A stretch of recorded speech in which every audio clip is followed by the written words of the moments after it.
This week, we welcome Wietse Venema and Dan Farmer. They're the developers of some of the first security tools, including the scanner Satan. In our technical segment, we welcome back Sven from NetSparker. He's going to talk about PHP vulnerabilities. It's going to be awesome. In the security news, hackers breach Dunkin' Donuts. How insiders are a serious threat to an organization. The return of email flooding. Microsoft helps shut down fake tech support sites in India, and how Las Vegas police basically skew some data and are cracking down on the black market on marijuana sales. All that and more on this episode of Paul's Security Weekly. This is Security Weekly, for security professionals, by security professionals. Broadcasting live from G-Unit Studios in Rhode Island, it's the show where exploits run wild, packets aren't the only things getting sniffed, and the cocktails flow steady. It's Paul's Security Weekly. The average time between being hacked and realizing you've been hacked is 1 year. Can you afford to let an intruder roam your network for that long? Can your company weather the fallout when this comes to light? Black Hills Information Security can find the bad guys in your network and train you to do it yourself. Email consulting@blackhillsinfosec.com to find out how a hunt teaming engagement can help you find a persistent threat in your network. Domain Tools help security analysts turn threat data into threat intelligence. They take indicators from your network, including domains and IP addresses, and connect them with nearly every active domain on the internet. Those connections drive risk assessments, help profile attackers, guide online fraud investigations, and map cyber activity to attacker infrastructure. Fortune 1000 companies, global government agencies, and leading security solutions vendors use the Domain Tools platform as a critical ingredient in their threat investigations and proactive defenses. For more information, visit securityweekly.com/domain tools. And welcome to the show. But first, let me introduce you to a man back from Thanksgiving without any incidents that he's going to tell us about. Mr. Paul Asadorian. Thank you, Larry. Welcome, everyone, to Paul's Security Weekly. And this is episode 584, recorded on November 29th, 2018. Larry and myself are live in G-Unit Studios here in Rhode Island. Larry, welcome to the show. It's nice to have you here. To be back. Took a week off for Thanksgiving. Yes. Good times. Awesome. Good times. Awesome. So no international incidents, no domestic incidents? No incidents really to speak of. It was really quite a relaxing and somewhat uneventful Thanksgiving and Thanksgiving weekend. Same. You guys had quite a few people at your house, however. We did. It was, and everything went well. Nice. We have small family, so it was mostly just us, and we cleaned the kitchen and didn't have turkey, and we had turkey. I cooked my first turkey in the oven. Nice. Yeah, nice. I'd never done oven turkey cooking before. We had a free ham from something, so we had ham. There you go. We had ham. A lot of people do ham on Thanksgiving. Yeah. And I spent all day doing smoked salmon in the smoker. Oh, nice. That was cold. You're brave. It was cold. It was like 20 pounds of smoked salmon. Nice. Nice. Yeah. On the lines remotely, we've got a few people. Mr. Jeff Mann is here with us. Jeff, welcome. Always great to have the time to get on the show, Paul. Good to see you. Yes. Lee Neely. You're looking evil with that goatee. Oh, thank you. Yeah, I'm trying out the goatee thing. Seeing how it goes. I don't know. I'm kind of digging it. So anyway, Mr. Lee Neely is also here with us. Lee, welcome. Good to be here. I'm biased to the goatee. I think it looks good. Yeah, thank you. Thank you very much. Carlos, I know, was in traffic, and I think he's coming back. And not Kevin is listed. Is not Kevin here? Okay, not Kevin's not here yet. Yeah, to duck out, I think. Okay. And I think that's everyone. So just a quick announcement. If you're interested in quality over quantity and having meaningful conversations rather than just a badge scan, April 1st through the 3rd next year, Disney's Contemporary Resort for InfoSec World. That's right, Security Weekly will be there. It's a really fun conference, very educational. We got a lot of events happening there. You can use the discount code OS19-SecWeek. That gets you 15% off the main conference or a world pass. And I am very honored to have tonight's guests on the show, as with all of our guests. Yeah. But Wietse Venema and Dan Farmer are here with us. They have a long history in not just, and Jeff was framing this before, it's not just security, right? I mean, when they were developing tools, they were developing tools. There necessarily wasn't much of a security industry back then, and we're very happy to have them here. So Dan and Wietse, welcome to the show. Thank you. Thank you. So I'd like to get started. In this question is for both of you, but I'll do it in order. So Vijay, how did you get your start in information security, or really in technology? Kind of back in the day. It was someone else's fault. I was at a university, and somebody was breaking into our computer systems, and I decided to try to figure out how that was done. I didn't really know much about security. I thought it was a boring subject. But I spent most of a year chasing down this particular person who was breaking into computer systems. And I learned a lot. That's awesome. A lot of people have that same story. Dan, how'd you get your start? Well, in 1988, there was a guy by the name of Robert Morris who wrote a worm, and I always thought it was really amazing that someone could actually do this. And so it really started getting interested. And I took a class in order to graduate from college. I was never the greatest of students, but I really gravitated towards security, wrote some stuff, and then, there was nothing else out there. There was really absolutely zero. So when you're first, everything looks great. So people lauded me as a hero, and I wasn't going to dissuade them. So how did the two of you first meet back in the day? The very first was early on when I was still trying to figure out how our systems were being broken into. I got a phone call from CERT, from Dan Farmer at CERT, and he explained some things to me and to check out. And that's our first contact, and that was in 1990 or so, I think. Yeah, and then a couple of years later, I was writing a paper, and I really wanted to explore how people were breaking into computers. And I wrote about half of it, and I realized I really needed some technical firepower to help me out on this. There's really nothing out there. So I just dropped Wietse a line out of nowhere and said, hey, are you interested in working on paper? And he took a look and liked what he saw, I guess. And then we started working. Yeah. I'm kind of an imagination guy, a little less grounded in reality, and Wietse actually knows what he's talking about. And so he would pull me down to earth and come up with some great ideas. And so we made a great team back in the day. Now before that, Dan, you worked on COPS. Is that correct? That was before. Yeah. And so what prompted you to work on the COPS, or as for those that don't know, the Computer Oracle and Password System? Yeah, well, there was just nothing out there. Like I said, there were no tools. There was no password crackers. There was nothing, and there was all this hints and rumors about these things that are out there. And so I thought it'd be kind of neat to get just selection of tools. And I read everything and got everything I could find. And I think there was one book on Unix security. I have it over there somewhere. And the total, after about 6 months of research, I got about 2 inches high of total papers, printed out everything I could find. And so when I wrote the system, just using my imagination for the most part, and gleaning for what little I could. And when I put it out, again, in a vacuum, things look better, but it was just sort of my distillation of what I wanted to see. And it was very successful at the time, at least, at breaking into computers. About 90% of the time you'd run COPS, and it would tell you, wow, here's a serious problem, because there was no automation, but to speak of prior to that. And so it was an easy target, but we got better. And so there was a good amount of adoption of COPS, or were sysadmins like, I don't really care about the security thing, or it sounds like it was very well received? It was pretty well received, and I remember watching a group of hackers as they were going around, and one of them was very good at running COPS. He would always find a problem there. So the attackers were using it too. The attackers were using it too, and the sys administrators were using it to be the first to find the problem, basically. Yeah. But this is early days when a lot of people didn't really know about all the computer security problems that systems had, which were many.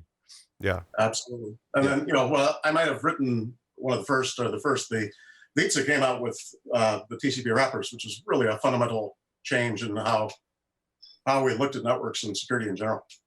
That's the rewarding part of being first, is that you when you run your thing for the first time, you see all kinds of things that nobody has seen before, or at least nobody has told us that some people might have known, but they never told anyone. And we took the other part, the other track. We wrote tools, we ran them, we saw all kinds of interesting stuff, and then we shared the tool with the community. And that, of course, helped us popularity-wise. Well, yeah, and helped the community, and I think set a really good example for sharing tools as well. Oh, yeah. So, speaking of cops, I had a question. There was roughly 12 things, although arguably there was a few more than 12 things that it would check for. Sure. How many of those things are still valid today? I mean, looking through the list, it looked like many of them were still completely valid today. Yeah, I think it covered the basics that are pretty fundamental to Unix or Linux today. And I think I keep thinking maybe I should dust it off and run it, because there have been other attempts over history, to do this both in commercial products and such. But the fundamentals are pretty simple stuff. File permissions, passwords, just basic things. And I think one of the things that caught people's imagination, there was a program called Quang in there, Yes. which is based off of Neuromancer's Quang, and it was taken from a guy by the name of Bob Baldwin. He wrote a thesis back in the ancient history and about how to do things, and he had a tiny little expert system. And so I wrote to him, on ARPANET, bouncing off UUCP or something, and he answered, and he gave me the programs that he used to test the stuff, and I rewrote them and packaged them up in COPS. But it was an expert system that you give it a goal, which is the get root in the system, and it would crunch through all these rules that you gave it, and it would usually find a way to get root. And this was replicated in network settings and other systems as well. And I think that was, to me, it was one of the more interesting things about COPS in general. Mm. Now, it's interesting, given what we've discussed so far, Wietse was trying to do some forensics on systems and track back attackers on the actual systems. Then you had COPS, which was focused on the actual security of the system. But then you both got together and wrote Satan as a network vulnerability scanner. And I think there's still many that today believe that it's better to look on the actual system for vulnerabilities rather than go over the network. Yet you both decided to work on Satan. What are your thoughts on that? Both back then and transforming to today. Yeah, this was a transitional period where computers were originally computers were just boxes that weren't really connected together, and so COPS was perfectly fine for finding problems in the box. But in the early 90s, computers started to become networked together, and suddenly the connections between computers became points of attack. And Satan was highly focused on what can you see from the network about a machine, even if you're not inside, but just outside, and what are the possibilities of getting in? Yeah, I think also with it really focused on information versus vulnerabilities. And I remember one of the first times we had it run, a gentleman from NASA, and I can't remember the guy's name, but he was very kind, and he ran the tool for us. And they had several thousand systems out there, and for him it was a real eye opener, because he knew things were out there, but he didn't know where they all were. And it told him about the system types, and they had old Apollo systems and DEX and VAXes, all just a cornucopia of systems out there. And that was one of the real fundamental hope when we first started developing the tool. People didn't know, just like today, they just don't know what's out there. And so network scanners, while they can't give you the comprehensive look that an inside-out tool will give you, it can certainly give you a much better view about what's out there en masse. That's just not possible in other ways. Jeff? Yeah, I just wanted to follow up on that because, I was a user of your tools way back when, and certainly was a believer and certainly agree with you that back then the game was discovery, because people were starting to connect things and they had no idea what was being connected and what was on the boxes that were being connected. I have an opinion on how I think these days the whole industry should have evolved away from that, and yet the name of the game still seems to be discovery. Do you have any strong opinions, either of you, on how far we've come or not come in terms of the advancement of sort of this fundamental knowing what you have? Yeah. Well, you look at a large organization, you get rid of computers every 3 to 5 years. So right off the bat, 20-30% of your computers every year are going away. You have mergers and acquisitions, you have restructurings of organizations, you have all kinds of change, users taking control, fiefdoms and little pockets of people. There's just no way.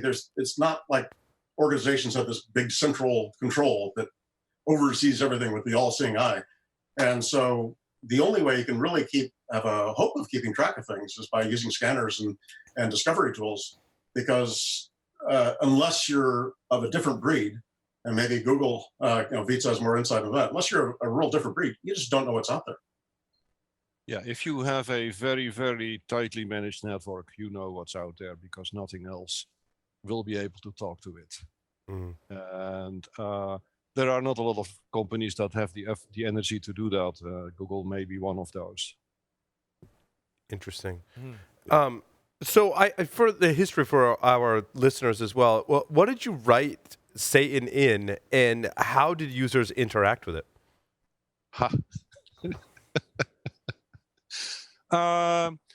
It was written mostly in Perl and Shell, and there was one thing. Neither Dan or I was inclined to write GUI software, and so for the longest time we were just running command line tools as the Unix geeks that we were.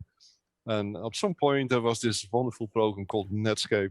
Or Mosaic. This is Mosaic. Mosaic, yeah. Yeah. Mosaic. Yep. And well, obviously that was the answer. So we had to run it with a web browser, and I guess that when Satan was released for a lot of people, that was a bit of a surprise that it had this user interface. Then you absolutely, yeah. And text can get you so far, but it's sometimes really useful to use some of the power of something like a web browser. It's so much easier. People can use it.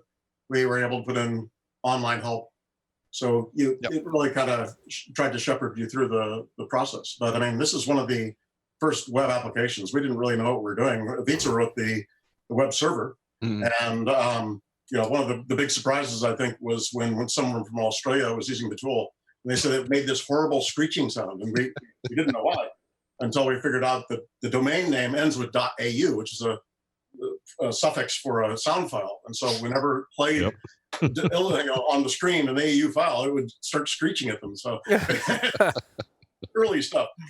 Early stuff, yeah. So it must have been one of the first web server interactive applications. Nowadays, almost everything has a web server built in. I even have a CD player with a web server built in. It's really convenient. But so now, other than your monitor spinning in circles, how else could you detect that if your system was being scanned by Satan? What was the comparison that people made? It was like a rock and roll something, a steamroller coming over your network. Satan was not discreet, let's say. Satan made a lot of sounds, and if you were an administrator, and that's what most people were back in the day. This is stone ages of the internet. So most people would look at log files and look at what's going on. And when you run Satan, there's just a ton of traffic and a ton of log files and a ton of noise being generated from this stuff. We didn't make any attempt to lighten the load. And so when you scan a bunch of ports and you scan a bunch of things, I remember when one of the first times I ran it, I was at SGI at the time. And, again, this is pre-scanner, so we didn't really know much about it. And on Friday afternoon, I kicked off the scan of their internal network of about 5,000 systems, I think it was. And then I went home for the weekend, and never dreaming that anything bad would happen. And I got in on Monday morning, and I was all this hate mail from people. You crashed my system, all this kind of stuff. So, back then, because no one was sort of tickling these ports and scanning en masse, we didn't know how fragile systems were. And I think that's one of the things that Satan really highlighted was the fragility of the infrastructure of the network out there. Yeah, we had systems where clocks were jumping back randomly because as Satan talked to them, tried to, to do things, it would just upset programs and make them do weird stuff. And I think it took a long time for systems to become more resilient to that. And one could argue there are still systems that are not that resilient to scanning. There's still people making a living from just blasting all kinds of garbage at systems and see how well they hold up. Now, Absolutely. you also gave Satan away for free, and then at some point stopped developing it. What was behind that decision, and how come you decided maybe not to transition to a commercial product or develop a closed source version? You kept it for free, and then kind of let it go.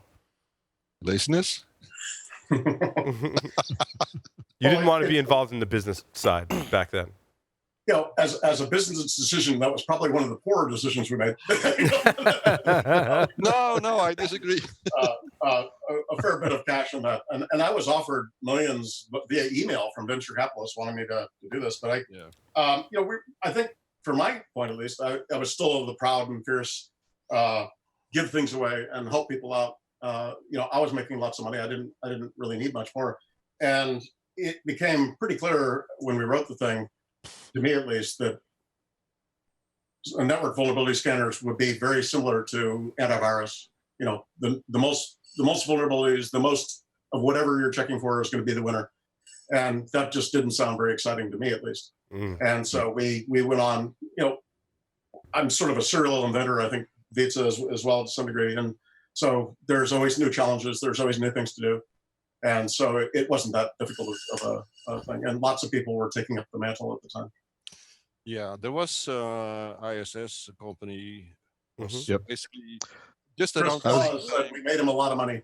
Yeah, I was going to ask if you guys knew Chris Klaus and had ever of course, interacted with. Yeah, he sent us one of the early scanners he had that was actually released a little bit before Satan. I was actually encouraging him to put a little more robustness and some extra tests in it. But obviously he did well. They embraced the commercial market, and more power to them. Yeah, I remember we had a list of 12 vulnerabilities, and it was only within 1 or 2 years that the list was a lot longer than 12. And I was very happy that I didn't go into that race. Yeah, I remember the free ISS. We used that as well. It was also command line, and my recollection, it's been a long time, it was fairly rudimentary. Even in the command line phase, I think Satan had a little bit more oomph behind it. Yeah, the first scanner I was aware of, at least, was by Mike Muse, M-U-U-S. I'm not sure how to pronounce it, but he wrote a scanner after the Internet Worm in '88. And it's sort of, I saw the source code way back in the day. If anyone out there has a copy, I'd love to see it still. But it had some simple tests for scanning remote systems for the vulnerabilities found in the worm. And then a guy by the name of Peter Shipley wrote something that was never released. Again, the buzzword always seemed to be secrecy. We can't give it out. I was talked to at various points. I'm sure Wietse was as well. You really shouldn't give this out, but can you give it to me first so we can look at it? Yeah. No, we worked with a lot of computer security teams at the time, both vendor product teams, product security teams like HP and Sun, and certs in various countries. So this was a very careful release. Yeah. Well planned. And everything melted down on the day. Yes. Oh wait, so it was shared with only select people until such a day came where you shared it with the world? Yes. Right. My birthday was just an arbitrary date that we were closing in on I thought April Fool's, but it turned out I think that year was my weekend or something. And you don't do that. but it suited my humor more. But we had been putting out to some small beta testers, which seemed to keep it pretty close to the chest. And then on the day, we had released it to a bunch of FTP servers, because it was back then, FTP servers and other sites that were allowed. And from what I understand, they all sort of keeled over and melted down until later in the day, because everyone was hopping to get the tool. Yeah. And now, Not were you, quite breaking the internet, but right. Now, were you concerned that people would use it for good, but also for bad as well? And what were some of those initial conversations like? There's definitely the possibility that it would happen, but the idea was if you give it to everyone, then it will also reach the good guys, and otherwise it will only reach the bad guys. That's sort of true today. there are some fairly inflammatory statements. I think Satan is like giving out automatic weapons to children, random children on the side street corners or something. But yeah, the good people, the white hats, or the people who actually just trying to get their jobs done, they didn't have access to these tools. They didn't exist. And it's always the tension and security, should we disclose? Should we tell people? And of course, you should try to do things responsibly. But at the time, they were desperate. And, 100, 1,000 times to one were the positive comments versus the negative critique before and after. Did you catch a lot of flack for the name, too? I am in the marketing department of Wietse. Now Dan comes up. I come up with lame names, and Dan comes up, or he comes up with people who come up with names in this. Yeah, of course. It was a joke. The name came, and then created the acronym for it, and and we never realized how popular it was going to become. So sure. I might not have named it that if it was going to be so popular, but maybe that's the reason it was. I don't know.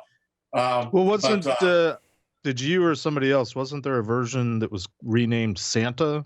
Yeah. Well, that was one of my few good programming moments.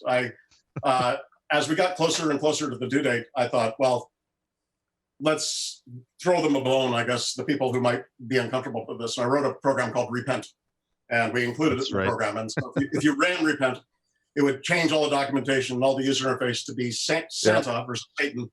And that therefore you might not be, I didn't want to have, remember else being comfortable just to run the tool because they have to. And so they could run the Repent program and hopefully feel better about themselves. Was that take into account that there was another program called Saint? Was that like a rivalry back in the day, or? No, that was later. I think Saint was. Yeah, Saint took Satan and did stuff. Converted it. And there was Sarah, also a spawn of. Right. Yeah. And I at the time I thought, good luck. I mean, I don't want to keep doing this. There were people saying, why don't you sue these people? Everyone's using their code. There's only so many hours in the day, and it was never our big driver or motivation just to make more money. No. So we were on our path to other great things. Sure.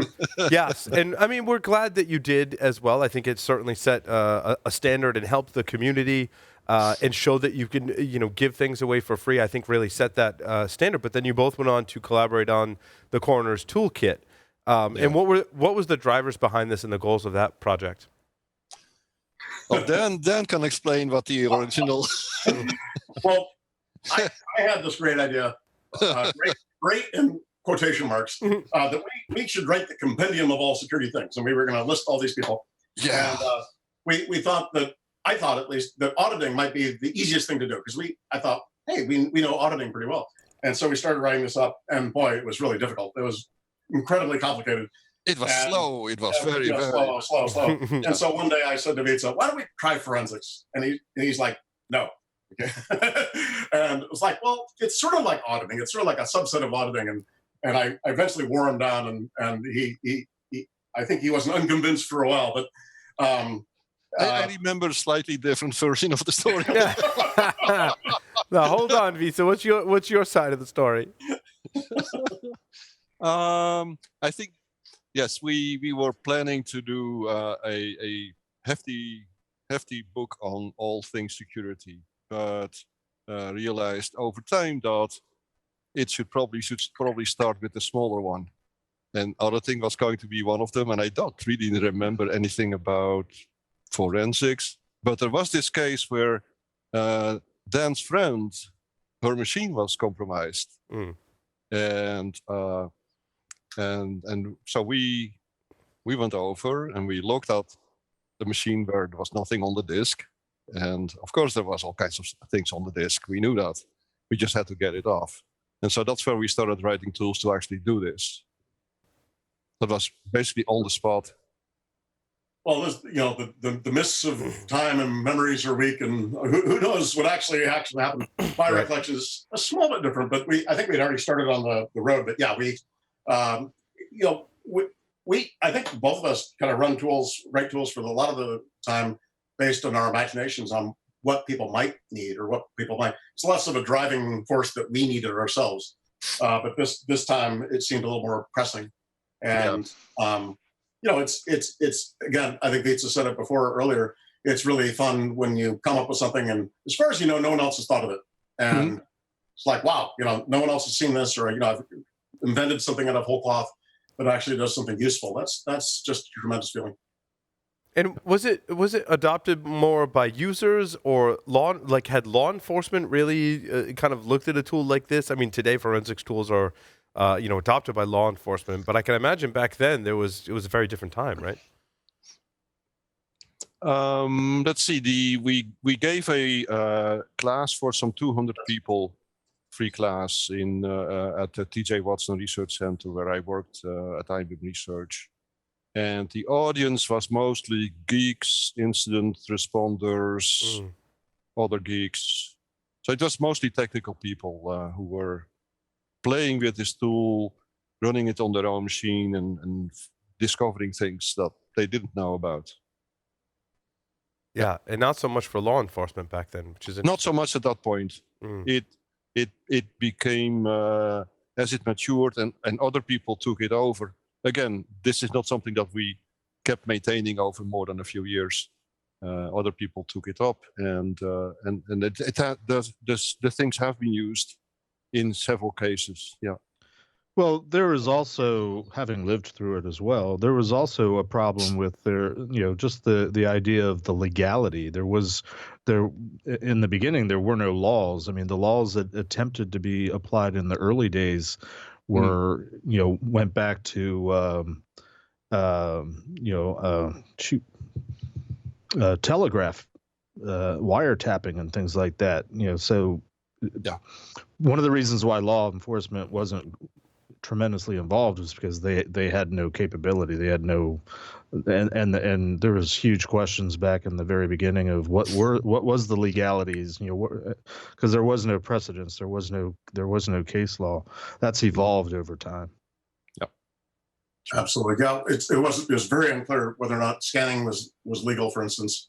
And yeah, with the forensics tools in particular, I was concerned about them being misused because you could uncover things that people just did not know was possible to discern, and I was concerned about perhaps authoritarian regimes or something grabbing computers and misusing that. But the progress has to go on, and people have to be informed. I just hope that no one was hurt by it.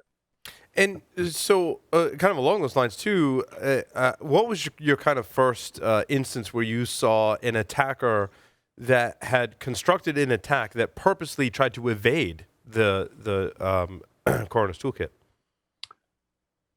Oh, well, one thing you could do to avoid the coroner's toolkit is to run the coroner's toolkit, because it would just destroy everything on the machine, evidence-wise. And so, I think the Gruck put out some minor things that were just minor bugs in the tool, and was saying, here's some things you can do.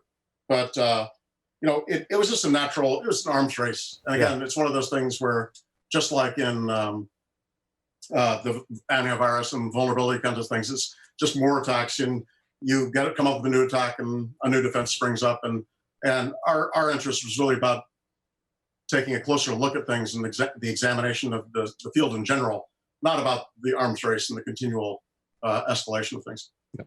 It's the basic research part, you could say. Yep. Now, we've established that you've released, some open source projects, and, kind of said, like, we're done, like, it's still out there in open source. Do you still review bugs and feature requests, and how have you kind of handled the people that might still be using your tools and still trying to communicate with you? No. I think all the tools that I've been really involved of note, they've been absorbed by commercial products, or they start companies, or they have a successful open source package that they actually want to go ahead and support. And while it may not have the same philosophy or mindset or capabilities, they're willing to actually do the work. And so more power to them. Right. Yep. Yeah, there is Nessus, there is Nmap, all these tools that are doing a really excellent job. Yes. What's interesting, and one of the reasons I asked that question is that today we're faced with, I think, a problem that I firmly believe is really going to bite us if we don't pay attention to it, and that is we have so much open source software today, and not even just like someone creates software and gives it away, but people are creating modules for all these different frameworks and releasing them open source. And then much like yourselves, for a lot of different reasons, right? They're going, okay, I've done it. It's out there. Like, I'm done and I'm walking away. And now there's no one to report a bug. Millions of people could be using this software. Malicious people could be taking over this code and introducing back doors. What are both of your thoughts on, how we got to this point where we have this problem, and what are some ways we can do to fix it? I think OpenSSL was a good example of a recent case where there was this very understaffed project that was delivering basically fundamental software for the entire internet, and it was done on a shoestring budget, and it worked, and then people started to find really serious vulnerabilities. And then some resources became available to actually do something about it. But yes, it does happen that there are critical building blocks like maybe Bash and a few other programs that nobody really wants to maintain, and everything depends on it. Right. So now you're asking for a solution. I suppose that they should be adopted by some group of people that will take care of them. We're all doomed. Yeah. Everyone else can do. Well, Just not you guys. The joy of having all this at your fingertips, JavaScript and Python and all these other languages that have just a wealth of tens of hundreds of thousands or more libraries that are incredibly useful. You can build fantastic tools with a fraction of the time that you used to. I think when before we would write 90% or more of our code from scratch, nowadays you're probably taking 90% of your code from other places. And so I think it becomes more important than ever to fall back to the hallmarks of good software engineering, where you have to check your inputs, you have to make sure that you understand the dependencies, and these are old school kinds of things. I know Wietse is laughing, but I really think that it's never been done well, but I don't know of any real way to do these things and still retain that functionality. And people are going to choose functionality and capabilities over security every time, and they should. Yep. They should not have to be bothered about this stuff. Yep.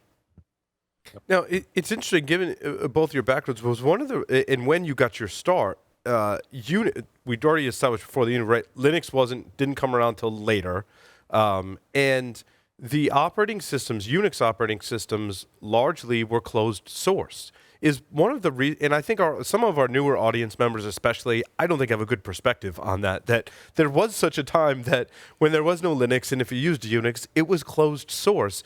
Was that one of the drivers behind releasing things open source, was saying, well, what happens if software is free for everyone to use and modify and view the source code? I don't think so. Well, there was BSD, which is mostly open source at the time, and that was a delight to use. But yeah, Sun and SGI, they were all closed source. For me, the real impetus came out because of Usenet and this sort of this crazy Band-Aid bulletin board system that would spread messages out, and people would post these amazing pieces of source code like Perl with Larry Wall and his crazy set of programs that he would do. And other people who are just brilliant. And I learned so much from them. I just wanted to give back to the community. And I wasn't interested in doing commercial software. And I just wanted to give back because there was a spirit of everyone was kind of in it together at the time, because the internet was a lot smaller Right. It was tens of thousands of nodes. And so there was a real sense of community at the time. Yeah. I'm not saying it was some halcyon 60s love fest, but it was, I certainly appreciated it at the time. And as we move forward, it just seemed the natural thing to do. Yeah. So for me, it was also mostly about sharing stuff that I wrote and in return for using stuff from other people. It was not a reaction to the fact that SunOS was not open source or HPOX or one of those other OSs. That was just a given. All operating systems were more or less closed. So Right. Yeah. That was and it's a joy. I mean, Linux is great. Linux did some amazing stuff, and I never would have thought it would be as popular as it was. But more power to them, and it's phenomenal to be able to look at this stuff and actually look at the source. I use a Mac most of the time, and it's still very frustrating. And the restrictions that they're placing on, and they continue to place on the users. How has the security of open source software changed over time? And are you in also? I guess what tools today that you know and love that are open source that really help you both today?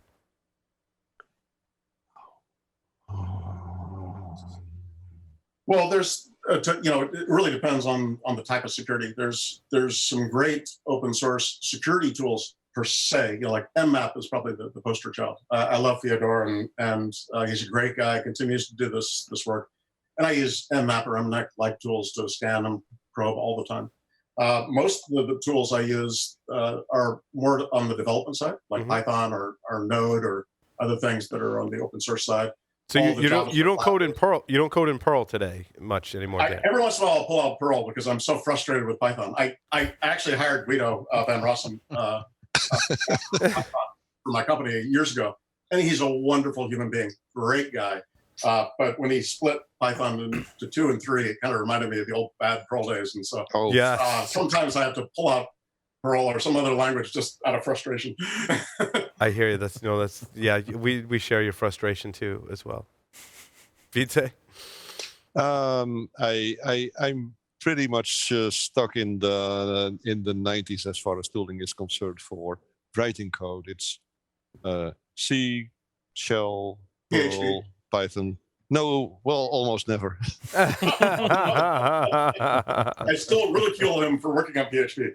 I haven't touched PHP in at least 11 years. I'll never let you forget. That was a feeble attempt to improve the security of PHP. It was an interesting effort.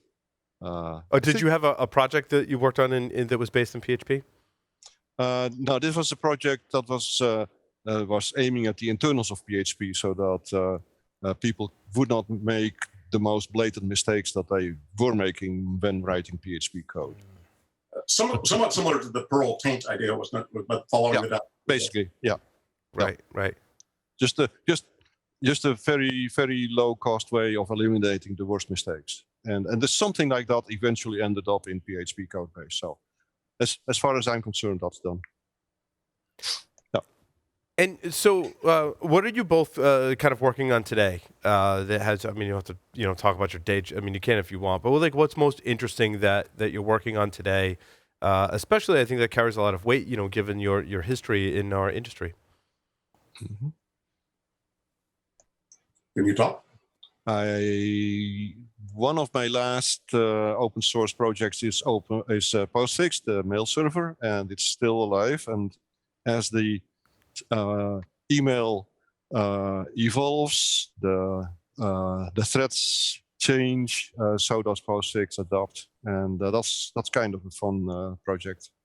Yes, thank you very much for that. Having been a Unix admin myself and having to compile sendmail and run sendmail, I was very happy the day that I found Postfix. Yeah, I remember when Wietse first started working on Postfix. He said, "It'll take a year or two. I'll get it done and I'll move on to something else." And I was like, And so, Wietse, do you still actively maintain Postfix today? Yeah. Awesome. Still improving things. I did some performance improvement for So nowadays, everything needs to be sent over SSL encrypted connections, and setting up an SSL connection is expensive. And so we want to be able to once you make a connection, use it for multiple deliveries. And I figured out a way to do that nicely in PostFix. So people are going to have faster deliveries over SSL than they used to. Awesome. Dan, what about yourself? Do you have any projects or stuff that you're working on today that's really interesting you? Yeah, the whole out-of-band management stuff is just fascinating to me. There's a lot of people just didn't really have a lot of understanding about how large-scale organizations would deploy and blow out large data centers worth of stuff. And there's some very strange protocols behind the scenes that are incredibly fascinating to me. Another thing is Docker and the whole virtual splinters of the various sorts. They're really absolutely phenomenal, and what you can do with these things. And I've been doing a fair bit of work on both those two. Some giving it away. Honestly, though, back in the 90s and even the early 2000s, there seemed to be it was a little more experimental on the internet and security. These days, it's much more corporate, and I have found, at least for myself, it's more difficult to get sort of a day job that would allows me to work on these things and give them away. So I've been constrained on doing this almost entirely in my spare time these days, which is a little bit cumbersome, but life goes on. I want to open it up to some of the other hosts if you folks have some questions for Dan. Yes, fantastic questions, Paul. Thank you. I had one. Go ahead. Yes, Lee. So with all the stuff you've done, what was the biggest surprise or least expected result of all the work you've done over the last, most of 30 years? For me, that would be Satan. The impact of Satan, the fun of writing a tool that collects a lot of information from the network and reasons about the things that it sees, and then writing the first interactive web server for it and delivering that to people. That was a fun time and a good experience. I got a lot of goodwill out of that from the community. Yeah, I think it was such a joy working with Wietse. He's now behind the closed doors of Google, so he can't collaborate as much as he used to. I have to kill you. Maybe we'll retire in our wheelchairs and write code. But to me, it was always about the discovery, and whenever I or the two of us would look at a problem, even if it's been looked at before, there was always something. Most of the times, pretty fundamental about that was there that no one had seen before, and it was. You remember when we could find out all the files on the system were so nicely organized together? Yes. Yeah, and some of the just incredibly great email and correspondence and communication we had. I remember Kirk McCusick, who wrote the file system for BSD. Yeah. When I showed him some of the work we had done, and he's like, I just never knew you could get this stuff out, because even in the Unix stack, it was once a file's deleted, it's gone. We found that was absolutely not the case. And so just moments like that, it's great. You have complex systems. There are unusual and hidden things behind the scenes. And when you look at them hard enough, you're going to find something. Excellent. What advice do you have for those that are trying to get into working in information security today? Well, I think it's interesting to me was when we started, of course, because there was no security background to speak of, everyone came from very diverse backgrounds. And I think that people were stronger for that, having the diversity. And they're, studying biology or studying chemistry or physics like Wietse, where he came from, there's just an interesting and unique viewpoint that other fields bring to the table. And I think that if you start dead on security and work your whole life in there, there's a danger that you might miss out, and you might not approach problems with a bit more richness and complexity. And so I think that having the the canonical well-rounded education, or having interests outside of security and learning how to apply them in the field is something of real value. Yeah, my advice to people used to be, if you want to be good in security, you have to be good in systems. You have to be good in programming languages. You have to be good in how people use computers. You have to be good in a lot of things in order to be good in security, because security by itself is not really. Security is very pervasive. I think if you understand how computers actually work and how systems actually work, and it sounds kind of silly, but anyone as a technical person, when by a non-technical person, and they're trying to find something on Google, they don't understand how a search engine works, and so you can find it more easily. It's the same thing in security. If you understand this underlying underpinnings of how systems and the collaboration and communication of all these systems moving together, it really uncovers a lot of understanding and awareness about what the problems are, as well as what potential solutions are that are out there.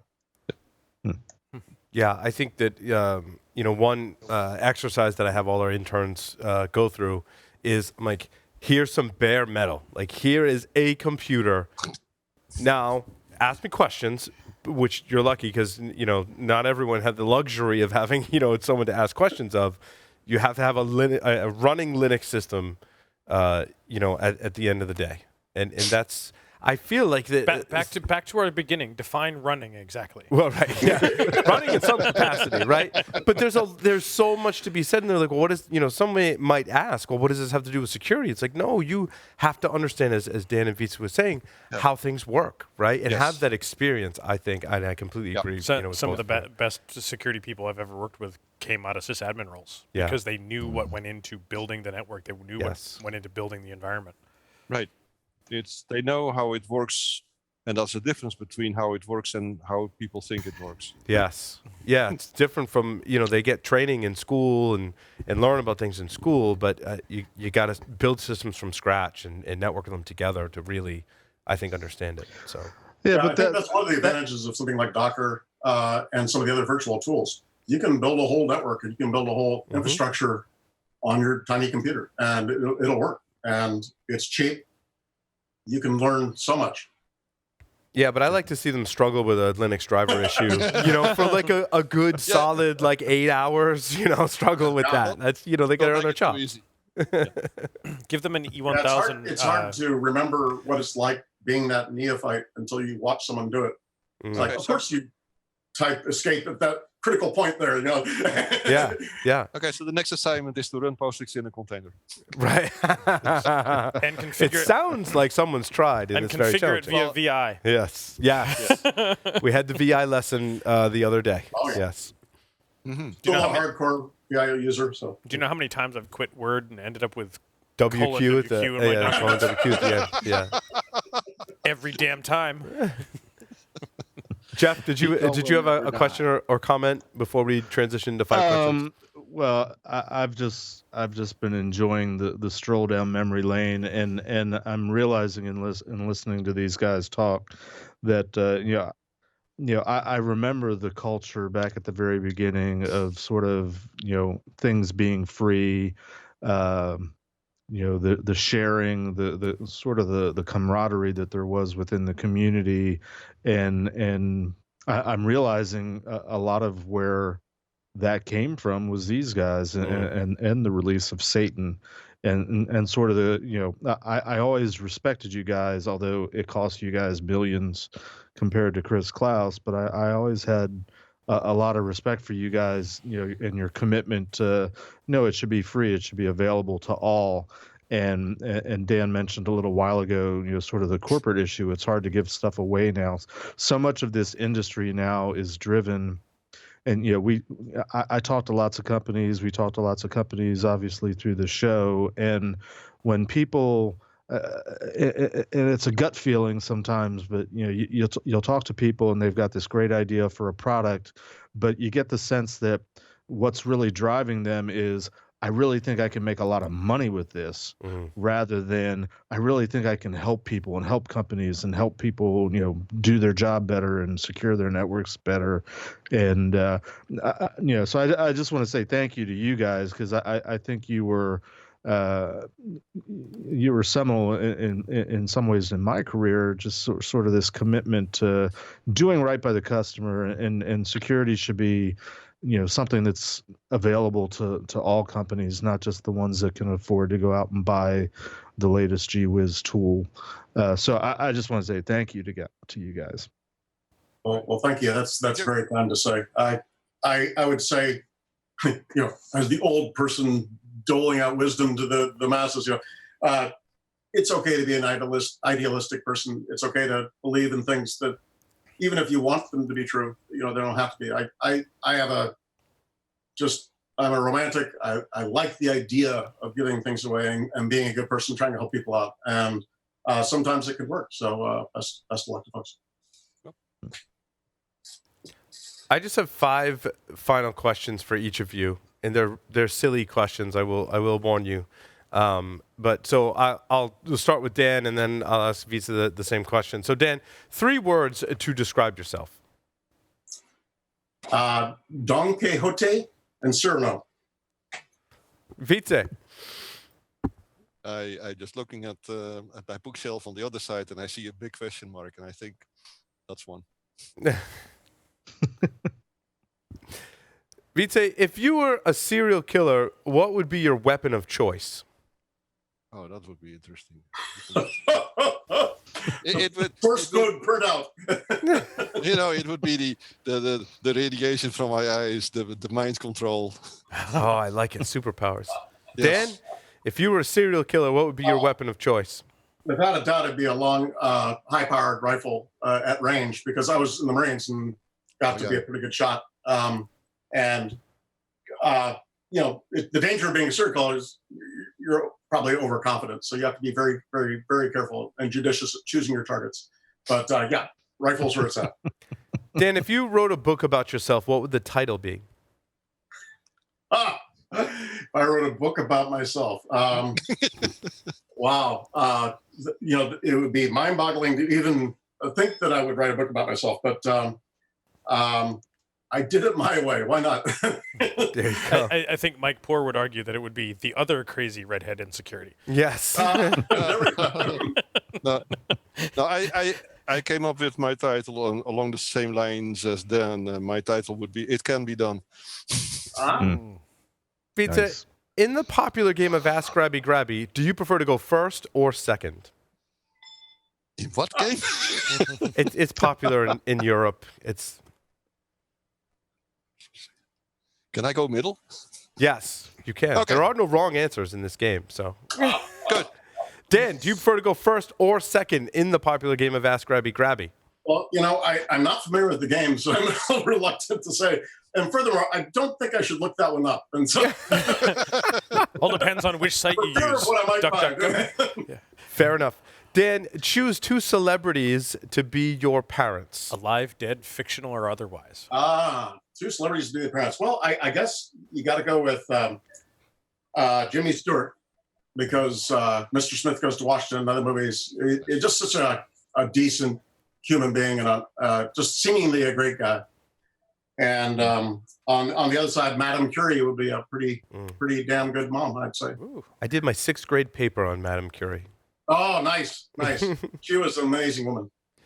Wietse, choose 2 celebrities to be your parents. One is Cleopatra, the Greek, the Egyptian queen. Greek. Hey, Half a continent away. She just disowned you. And the other one is the god Apollo. Excellent. Wow. Excellent. Wow. That's where the death beams come from. Yeah, I guess so. Well, Dan and Wietse, I can't thank you enough for coming on the show and doing an interview with us and sharing your knowledge and wisdom and history about information security with our audience. So thank you both very much. You're welcome. Well, thank you very much. Yes. I wish all of you the best of luck, and be well. Thank you. With that, we're going to take a short break, come back with Sven from NetSparker. Fabulous technical segment. Stay tuned.